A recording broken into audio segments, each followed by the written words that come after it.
The war on Splash Mountain and Song of the South continues. Well, it seems to be that Disney is winning that one. Another Song of the South reference has been removed from Hollywood studios. Let's talk about that on That Park Place.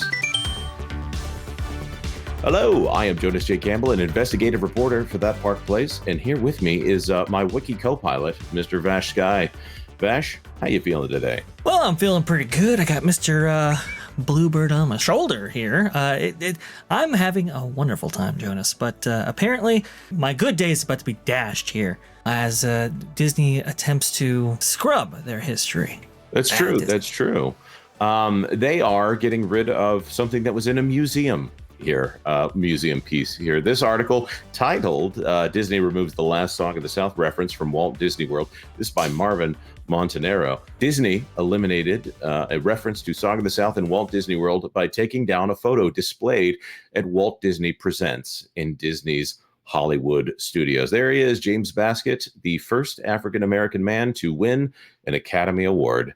And Disney doesn't like that, apparently. Long before the term woke was a part of the modern vocabulary, Disney has been actively fleeing from this film. Song of the South mixes live action and animation together a full 18 years before this feat would be duplicated and touted in Disney's release of Mary Poppins. It's also the film that originated a song that for a long time became one of Disney's main anthems, Zippity-Doo-Dah. And I defy you, by the way, to read the lyrics to that song and not put a little smile on your face or be tempted to sing it. It is a happy song. However, many have often accused the film of being racist due to its depiction of sharecroppers in the South following the events of the American Civil War.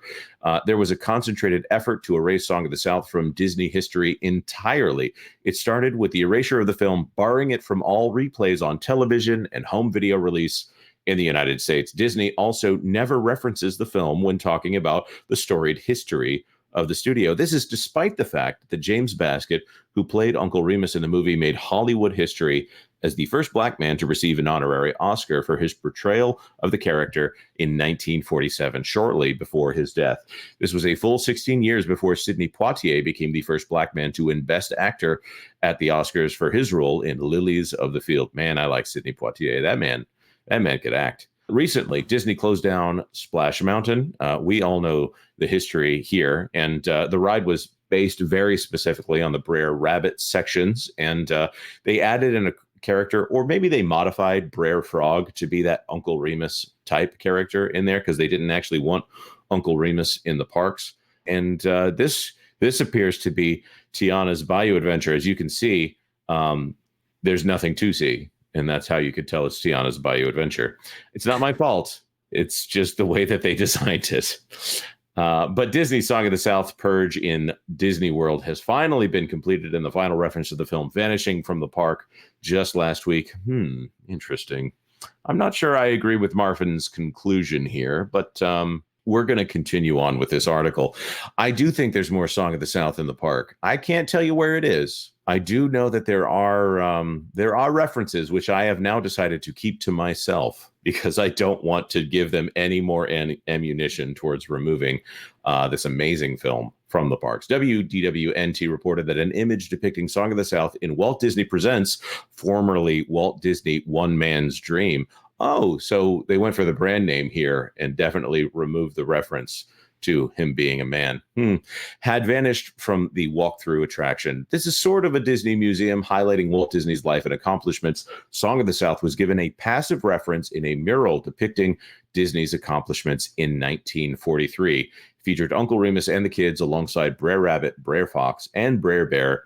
The mural now shows Mr. Toad and Angus McBadger from the Adventures of Ichabod and Mr. Toad, which was released in 1949. There's the first picture right there, and we have the little boy and the little girl that lives down the lane from whatever the main house is, of course, and Brer Fox. And here we have Wind in the Willows. Now, it's funny, Three Caballeros, including the live action sequences here. So this one right here, this is actually Three Caballeros because Saludos Amigos didn't have Panchito Pistoles in it, and in this one, that's I think that's Carmen Miranda's sister. Oh, man. It's Rita Miranda, I think. She's also from Three Caballeros, favorite of mine, by the way, the movie, not the lady. I have my own favorite lady in my life. This would be another film that they would add cultural insensitivity markings to, but I don't think they're going to be getting rid of that one. Eventually, they'll all be culturally insensitive because that's how these Orwellian people operate. But Vash, why do you think they have to get rid of another reference to this film? Was it harming anyone for there to be a picture of James Baskett right there? No, I don't. I don't think it was harming anybody. And recognizing James Baskett for his astounding achievements in that film, I thought was very much appropriate, especially as it was part of Walt Disney Presents. I do agree with you. Going from one man's dream there. It's an interesting choice, that's for sure. But no, we must completely erase this portion of our history, I believe, is from the Walt Disney Company. I don't know, archivists, historians, anybody making these decisions, they feel compelled to do this. And it's unbelievably sad. And it's something that, especially in the age of the internet, I don't think you're going to be able to necessarily do. There's so much archival footage of Splash Mountain itself, obviously, and the company recognizing that film specifically, Song of the South, that is, and even like Julie Andrews, for example, singing Zippity Doo Dah, for the opening of Walt Disney World itself. You gonna get rid of all that? I just don't think so. Well, and there's a pretty good case to be made that most of this is removed from the actual film itself. I think there are a lot of people that have to be told that Zippity Doo Dah came from Song of the South because it's generally speaking not something that there's no reference to Song of the South in the song, and it's a song that orchestrally plays or played, I should say, past tense throughout the parks. We also know now that if you go and ask any of the performers there at the parks if they will sing that song, you'll often get pushback unless they are just not up with the latest memorandums there. I'm not saying it's impossible to get them to sing it. I'm just saying they'll be violating internal policies if they sing it. A certain piano player out there at Disneyland said no. We know that this also happened at Walt Disney World, despite, as Marvin has correctly pointed out here, it's essentially a Disney anthem. There's no reason for them to get rid of that song, even though there's this campaign to try to say that song came from some minstrel song that was supposedly making fun of people of a certain race. And I don't think that is correct. I think that is historically not substantiated, but the implication that it might be is enough for them to erase. I'm going to say it, a very historic film, technologically historic. The fact that Walt Disney himself worked on the film is historic. Mm-hmm. The fact that the lead actor got an honorary Oscar for it, and that Walt Disney had to fight for the racial representation in that film and for him to get that Oscar, I think is all historically significant and actually a boon for the Walt Disney Company. But they don't want to offend their sensitivity readers, and so here we are. I think the whole thing is silly, and it's trying to find things to be offended at this point, because one, this is not a high trafficked area of the park. Yeah. This is not a place where people go because they're looking for something that says ka-chow. This is not a place that you go when you've got a bunch of screaming kids that you want to entertain them. This is a quieter place in the park. This is a place that is more about history than it is about entertainment, even though it is entertainment history.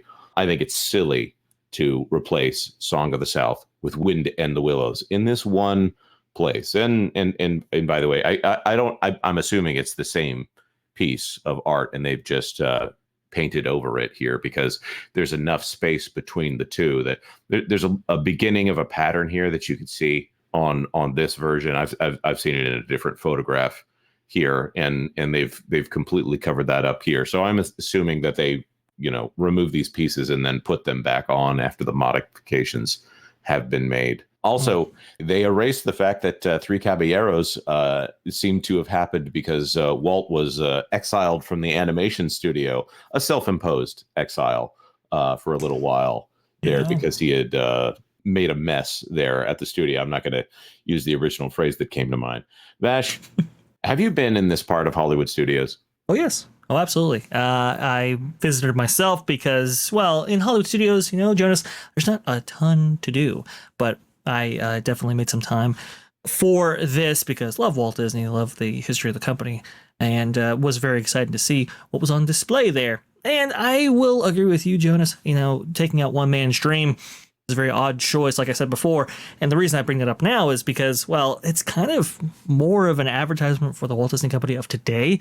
There's a lot of references to their cruise line business in there, or at least when I saw it, there were displays of the latest film and so forth. So the company has kind of taken this spot and said, well, it's, One Man's Dream, sure, but it's really about what Walt Disney is presenting, not of just yesterday, but of today. And so it's taking on a new tone there. And so I guess we should not be surprised that this area of the park represents the company's current values, which is just most unfortunate. This was quite the film when it actually came out to theaters, Song of the South, that is. And with the passage of time, Tony Baxter actually relays a story in which they re-released the film back in the 1980s in order to get approval for what would be Splash Mountain. That would open in July 17, 1989 at Disneyland.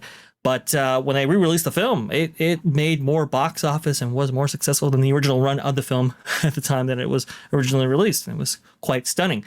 But, with the ushering in of Michael Eisner and Frank Wells, they came in with some of their maybe Hollywood biases and started to push that film out, and now we end up here, and it's very sad, it's very distressing, and I don't think it's something that you can really airbrush out of history as much as they would like to.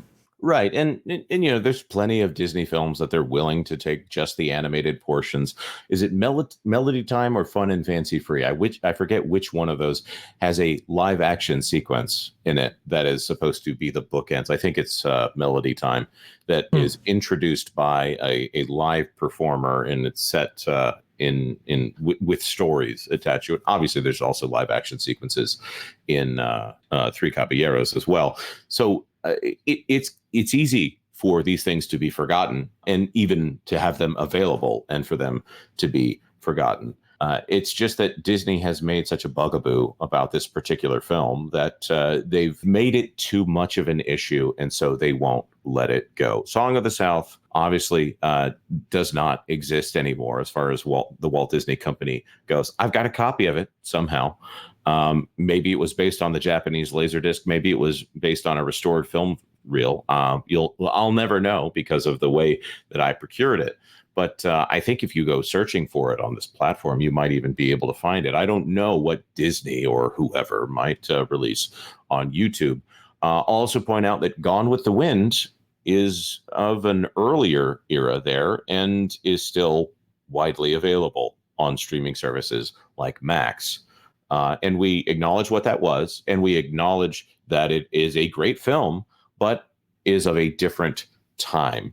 So I really don't see why Disney tries to whitewash, for lack of a better term, their own history here and try to erase some of the accomplishments that frankly, they don't need to be erasing. Also, over on the WDW Pro channel, there's an interview with Valerie Stewart, who is the daughter of Nick Stewart, who did the voice of Brer Bear in the film, and also for Splash Mountain.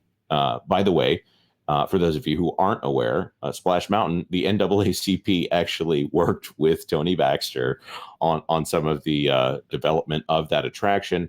The original actor there, Nick Stewart, was involved in the ride itself. There was a lot of care put into making these things, and to try to say that it was something deplorable or anything like that, I think that's tenuous at best. Also, Fantasia, still available to this day, and has one of the most vile racist depictions that I've ever seen from a Disney product ever. All they did was cut out the one part that is in there. And if you haven't seen it, I am not recommending that you go see it, but there's actual racism involved in that film, and that's still available on Disney Plus with that part removed. No cultural sensitivity marker on that one the last time I checked. I don't know. This one frustrates me from a film preservation side. And even Bob Iger himself has said in the past that they should release it academically, but that's not what Disney does anymore. They want to release everything as a celebrated classic. They can't just put it out in a light tan CD wrapper and say, here it is academically. There you go. They want everything to be the Platinum Classic Collection, now from Walt Disney on Blu-ray, whatever. That being said, we want to throw this to our commenters. What do you think about this erasure of Song of the South? Do not provide Disney any additional information on where else they might be able to find Song of the South references in their parks. As smart as you all are, it would be very smart not to tell them where they can find any more. That being said, like this video, maybe talk in code. I don't know. Like this video if you like this video, and consider subscribing to That Park Place for all the news that should be fun. Thanks for watching That Park Place News. For more information, consider checking out www.thatparkplace.com. And don't forget to subscribe, share, like, and send this out on your favorite social media accounts.